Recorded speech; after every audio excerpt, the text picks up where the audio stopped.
Now the purchases, what is the meaning of purchases? जो purchases जो term रहती है अकाउंट्स के इसमें, उसके अंदर जो भी हम जो ऑर्गेनाइजेशन या कंपनी रहती है वो रॉ मटेरियल खरीदती है या फिर वापस से कोई भी ऐसे गुड्स जो रीसेल करने हैं, ठीक है, तो उसको हम किसके अंडर में लिखते हैं? परचेसेस के अंडर लिखते हैं। अब परचेसेस के अंदर दो तरह के टर्म आते हैं, कैश परचेसेस और क्रेडिट परचेसेस। कैश परचेसेस का मतलब क्या होता है आपके इसमें?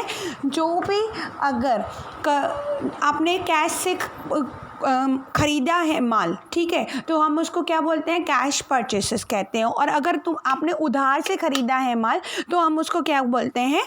Credit purchases. तो उसके अंडर उन टर्म्स को, यानी उन जितना भी उसका अमाउंट है उसके बिहाफ में हम उनको लिखते हैं, ठीक है। अब आता है परचेसेस रिटर्न्स। दैट मीन्स जो गुड्स हमने खरीदा है, परचेस किया है, मे बी वो डिफेक्टिव है या फिर समझ में नहीं आया, पसंद नहीं आया जो क्वालिटी हमने बोली थी, तो उस केसेस में क्या होता है कि रिटर्न किया जाता है माल, ठीक है ना। जो भी मैंने रॉ मटेरियल ऐसा खरीदा है या फिर जो भी रीसेल करने के लिए मैंने माल खरीदा है उसको मैं क्या कर रही हूँ? रिटर्न कर रही हूँ, ठीक है। तो उसको हम किसके हेड के मतलब उसके सामने लिखते हैं? परचेस रिटर्न के इसमें लिखते हैं। और purchase return always to be deduction from the purchases, उसमें से जितना मेरा परचेस है उसमें से परचेस रिटर्न हम उसमें से माइनस कर देते हैं, ठीक है। और इसको हम क्या कहते हैं? Returns outward. इसको हम क्या कहते हैं? रिटर्न आउटवर्ड भी बोला जाता है।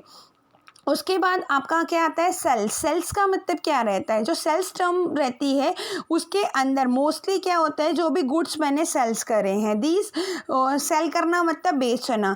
अब इसमें जो भी मैंने मैन्युफैक्चर की हुई है चीज़ें उसको मैं सेल करूँगी, या फिर जो मैंने परचेसेस किए थे रीसेल करने के लिए उस गुड्स को मैं क्या करूँगी? सेल करूँगी। तो इसमें दो तरह के सेल आते हैं। सेम थिंग, अगर मैंने कैश से माल बेचा है तो उसको मैं कैश से लिखूँगी? कैश सेल्स के अंडर लिखूँगी। और अगर क्रेडिट सेल्स किया है, ठीक है ना, यानी उधार माल बेचा है, उधार पर माल बेचा है, तो उसको मैं किसके अंडर लिखूँगी? क्रेडिट सेल के अंदर लिखूँगी, ठीक है। अब आता है sales return. Sales returns that means those goods जो मैंने गुड्स सोल्ड किया है। अब हो सकता है कि किसी को पसंद नहीं आया हो तो उसने रिटर्न कर दिया, या फिर मान लीजिए कि डिफेक्टिव किसी के पीसेस निकल गए तो वो मुझे क्या कर रहा है? रिटर्न कर रहा है। तो उसको हम टर्म को क्या लिखते हैं? Return inwards. इसको रिटर्न इनवर्ड या सेल्स रिटर्न भी बोला जाता है। अब आज आपका आ जाता है रेवेन्यू फ्रॉम ऑपरेशन। अब आप बोलोगे कि मैडम रेवेन्यू फ्रॉम ऑपरेशन आप क्या बता रहे हो? कि रेवेन्यू, जो भी रेवेन्यू मैंने आपको क्या बताया था कि सेलिंग प्राइस, जो भी मैंने सेल किया है इक्वल्स टू रेवेन्यू होता है। अब रेवेन्यू फ्रॉम ऑपरेशन का मतलब क्या होता है? कि रेवेन्यू में से जो भी मैंने ऑपरेटिंग एक्टिविटीज़ की है, दैट मीन्स जो भी मेरी एक्टिविटीज़ है, जैसे ऑर्गेनाइजेशन है, ठीक है, मेरा मेन काम क्या है? मेरा काम है कंप्यूटर इलेक्ट्रॉनिक्स आइटम बताया था मैंने, वर्षा इलेक्ट्रॉनिक्स, ठीक है ना। तो वर्षा इलेक्ट्रॉनिक्स का काम क्या हो गया? इलेक्ट्रॉनिक आइटम्स को सेल करना। तो जो इलेक्ट्रॉनिक आइटम्स मैंने सेल किए हैं वो मेरी क्या है? डेली एक्टिविटीज़ है, मतलब ये मेरी ऑपरेटिंग एक्टिविटीज़ हैं, ठीक है ना। अब मेरी ऑपरेटिंग एक्टिविटीज़ में से जो भी मुझे अर्न होता है, जो भी पैसे मतलब रेवेन्यूज़ मिलती हैं, ठीक है ना, अर्निंग होता है, उसको हम क्या कहते हैं? Revenue from operation. बट इसमें रेवेन्यू फ्रॉम ऑपरेशन में क्या आएगा? Net sales. Revenue from operation equals to क्या होता है? Net sale. अब नेट सेल का फॉर्मूला क्या होता है? मैंने आपको पहले क्या बताया? सेल्स। सेल्स के अंदर क्या होते हैं? दो तरह के सेल होते हैं, कैश सेल्स और क्रेडिट सेल्स, ठीक है।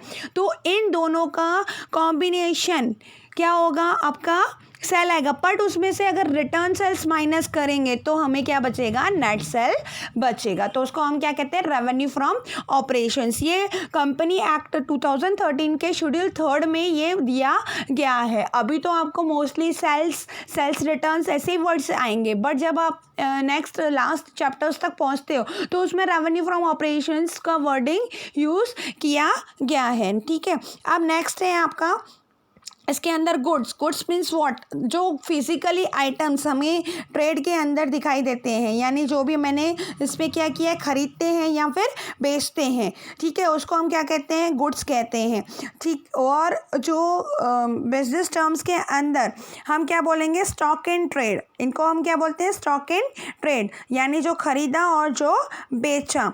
अब इसके अंदर फॉर एग्जाम्पल क्या दिया गया है कि अगर कोई इन होम अप्लाइंसेस बेचता है, होम अप्लाइंसेस में क्या आता है, टीवी, फ्रिज, एसी, ठीक है। तो वो या स्टेशनरी जो बेचता है तो उसके लिए स्टेशनरीज क्या हो जाएंगी, वो उसके गुड्स हैं यानी माल है, सिंपल लैंग्वेज में बोलूँ तो स्टॉक, ठीक है। अब स्टॉक अलग बात होती है, गुड्स अलग बात होता है, ठीक है। गुड्स का मतलब क्या होगा, माल, मतलब जो ऑलरेडी मैं जो बेचती हूँ चीज़ें उसको मैं क्या कहती हूँ, माल। पर स्टॉक का मतलब या इन्वेंट्री, इसका मतलब क्या होता है, इसमें दो तरह के स्टॉक आते हैं, एक ओपनिंग स्टॉक आता है और एक लास्ट में आता है क्लोजिंग स्टॉक, ठीक है।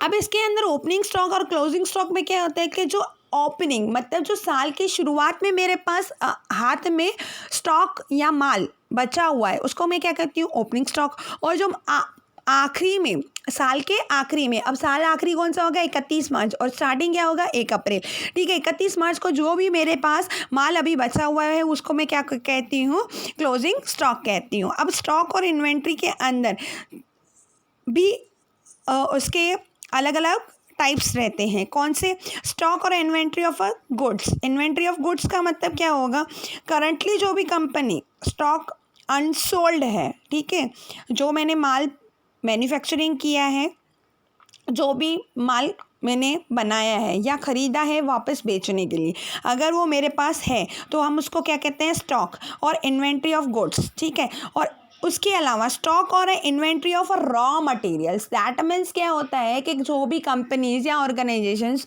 क्या करती हैं, माल बनाने के लिए, मैन्युफैक्चर करने के लिए रॉ मटेरियल खरीदती है। अब कई बार कच्चा माल जिसको बोला जाता है, ठीक है ना, तो वो ज़रूरी नहीं कि पूरा पूरा कच्चा माल यूज़ ही हो जाए, हो सकता है उसमें से कुछ माल बचा हो, स्टॉक बचा हो, तो उसको किसके अंडर लिखते हैं हम, स्टॉक और इन्वेंट्री ऑफ रॉ मटेरियल। इसका अगर आपको एग्जाम्पल दूँ, ठीक है ना, अब एग्जाम्पल इसका हम ये ले सकते हैं कि अगर मान लीजिए कि कार मैन्युफैक्चर करने वाली है कोई कंपनी है, ठीक है, तो कार के लिए बहुत सारे अलग अलग पार्ट्स मुझे ख़रीदने पड़ते हैं, ठीक है। सीट कवर्स, ठीक है, जो बनाती है उसके अलग से फॉर्म ख़रीदना पड़ता है अगर सीट्स बनानी है तो कार के अंदर। उसके अलावा मुझे बहुत सारे स्क्रूज ख़रीदने पड़ते हैं, फिर जो स्टीयरिंग व्हील्स होता है वो भी मुझे अलग से ख़रीदना पड़ेगा, मतलब मैं पूरा मैन्युफैक्चर कर रही हूँ। और मैंने जितनी कार मैन्युफैक्चर करी है, मान लीजिए मैंने 20,000 स्ट्रीट जो व्हील स्टीयरिंग्स हैं वो मंगवा लिए और मैंने सिर्फ 15,000 की कार का ही मैन्युफैक्चरिंग करा है, तो मेरे पास अभी स्टॉक में रॉ मटेरियल के तौर पर जो स्टील वायरिंग जो मतलब व्हील है वो 5,000 अभी शो कर रहा है, ठीक है, तो वो मेरा क्या है, रॉ मटेरियल है, तो उसको भी उसके हेड के अंदर लिखते हैं, ठीक है। अब उसके बाद आपका आता है इसके अंदर वर्क इन प्रोग्रेस, ठीक है। अब वर्क इन प्रोग्रेस के अंदर भी स्टॉक रहता है, क्या रहता है, ये टर्म बहुत अच्छे से समझ लीजिएगा क्योंकि कई बार बच्चों को कंफ्यूज करते हैं। अब मान लीजिए कि मैंने आपको अभी एग्जांपल दिया था कि मैंने को 20,000 कार बनानी है, ठीक है। अब 20,000 जो कार बनानी है उसके बाद भी अभी मेरे को 5,000 कार और बनानी है मुझे, ठीक है। तो वो जो 5,000 कारें जो बनानी बाकी हैं तो उसके लिए रॉ मटेरियल तो मैंने आखिरी तक शो कर दिया कि 5,000 मेरे पास स्टॉक है, बट मुझे और भी कारें बनानी है, पर वो पूरी तरह से फिनिश्ड नहीं बनी हुई है, पूरी तरह से बन नहीं रही, अभी वर्क इन प्रोग्रेस में है कार बनने, तो ठीक है। तो वो कितनी बन रही है, मान लीजिए 2,000 हैं वर्क इन प्रोग्रेस में कार, तो वो किसके स्टॉक में लिखूंगी, work in progress in stock में वो चीज़ें लिखी जाती हैं, ठीक है। उसको हम क्या बोलते हैं, स्टॉक या इन्वेंट्री, उसको हम बैलेंस शीट के अंदर शो करते हैं। बैलेंस शीट के अंदर कहाँ पर, करंट असेट्स, क्योंकि स्टॉक क्या है, वेरिएंट होता रहता है, मतलब चेंज होता रहता है, वेरी करता है, अलग अलग होता है, ठीक है। मैंने आपको क्या बताया था, करंट एसेट्स क्या रहती हैं, करंट एसेट्स वो रहती हैं जो हर 2-3 महीने या 15-20 दिन में चेंजेस होते रहे, नॉट द फिक्स्ड, ठीक है, कोई फिक्स्ड नहीं है। और फिक्स्ड एसेट्स क्या रहती हैं, जो फिक्स्ड हैं, मतलब मशीनरी मैंने मोस्टली जो खरीदी है, ठीक है ना, और वो बहुत ही लंबे समय तक उसमें से मुझे अर्न होना है, ठीक है, उसको हम क्या कहते हैं, फिक्स्ड एसेट्स कहते हैं। अब नेक्स्ट हम ट्रेड रिसीवेबल अभी देखेंगे।